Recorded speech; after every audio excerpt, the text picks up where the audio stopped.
Top quality और consistent performance के लिए सिर्फ सिल्वर पंप नाम याद रखना। की भी तो वार्निंग को रूल आउट नहीं कर सकते ना। रूस तो शुरू से कह रहा है जिसने यूक्रेन का साथ दिया या किसी और देश की अगर सेना यूक्रेन की धरती पर आई तो यानी ये रशिया वर्सेस वही कंट्री होगा, क्योंकि फ्रांस के राष्ट्रपति मैक्रो आज के इस हालात पर भी जिस तरीके से बयान कर रहे हैं, लगातार एक और बड़ी खबर इस बीच सामने आ रही है कि अब ट्रंप पर उन्होंने हमला बोला है और ट्रंप के विश्व युद्ध वाले बयान पर जिस तरीके से प्रहार किया है, इसको लेकर एक खबर है। विश्व युद्ध का जुआ पुतिन खेल रहे हैं। यूरोप में पुतिन उत्तर कोरियाई सैनिक लाए हैं।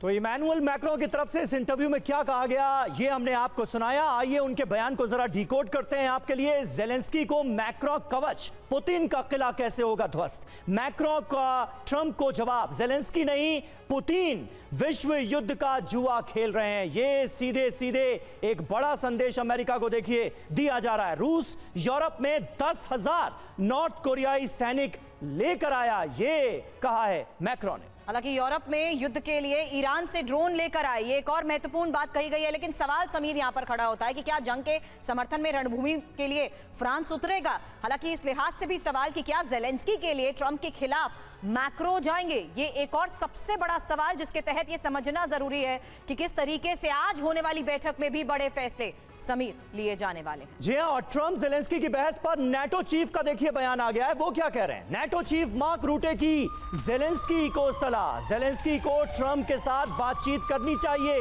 ट्रंप से संबंध सुधारने का रास्ता ढूंढे जेलेंस्की, ये नेटो चीफ की तरफ से कहा गया है।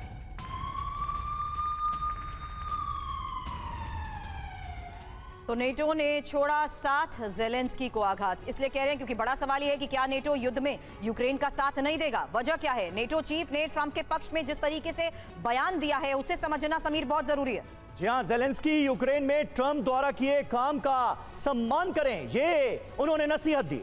अमेरिका ने यूक्रेन में सबसे ज्यादा निवेश किया, जेलेंस्की को ट्रंप से संबंध सुधारने की वो नसीहत दे रहे हैं।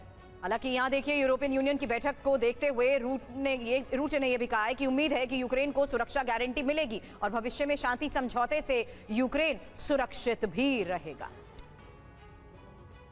जी हां, तो इन तमाम अहम खबरों पर लगातार हमारी नजर बनी हुई है